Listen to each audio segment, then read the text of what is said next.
When I work with my clients, we go old school, and we do the SMART acronym.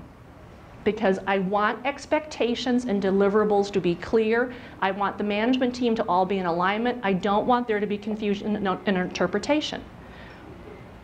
It's got to be clear what the outcome must be in order for the senior person to check off a goal as completed. Because what he or she is expecting is exactly what you need to know you need to deliver. So here's an example. This was from a client before I started working with them. XYZ will adapt to an ever-changing service environment by providing flexible and quality services to members. Okay? You're one of the managers. That's one of your goals. Make it happen. What do? Oh, something really good though, right?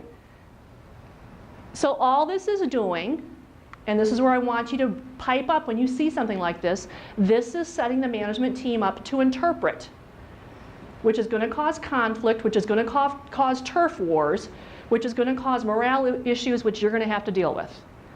Let's think about this ahead of the game. So when I asked the client specifically, I said, so what do you want to see by the end of this? By March 31 of the given year, implement one web-based system to allow self-service membership applications as well as member and employee data account profile changes. Is that clear?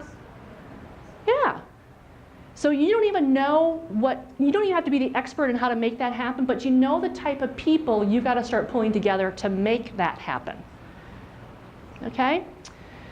Here's another one. XYZ will undertake a thorough demographic study to facilitate workforce planning, succession planning, and retirement planning. Ooh, pretty good, huh? Making sense, right? When is that goal technically done?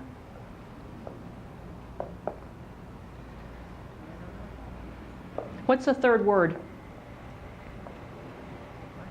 Undertake. As written, technically, as soon as you start, that thing's done.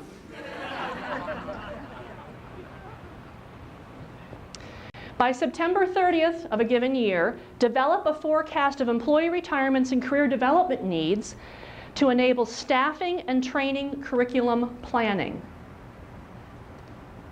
You need the output of those studies so you can generate the forecast. Oh! See what that does to timelines? See what that does to deliverables? That's why you need to speak up. The question is, does it pass a parking lot test? And what I mean by this is if you are concerned that a goal that the team might be coming up with could be or could not be clear, ask yourself, if I were to take this and walk out into the parking lot and show it to someone who doesn't know anything about our business, would they be able to define what they need to look for at a given point in time to see if we've accomplished it or not?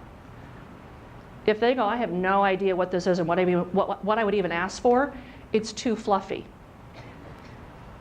If a complete stranger can say, well, I would ask for that forecast, I guess you're supposed to have some forecast done. If a complete stranger can identify what the deliverable is, look how much clearer it is for your team. Something I want to point out, and here's a trick. When I work with clients on formatting SMART goals, we simply do this. By what is the date? What needs to happen? And by default, you put it in SMART format. So we get deliverables, we get timelines, and everything starts to flow together. Okay?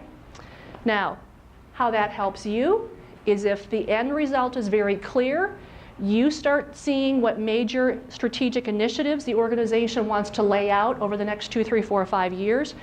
It gives you now a way to start mapping out and doing your succession and workforce planning. But you've got to be clear on that so that you can help them ensure they've got the right people in the right positions with the right skills at the right time.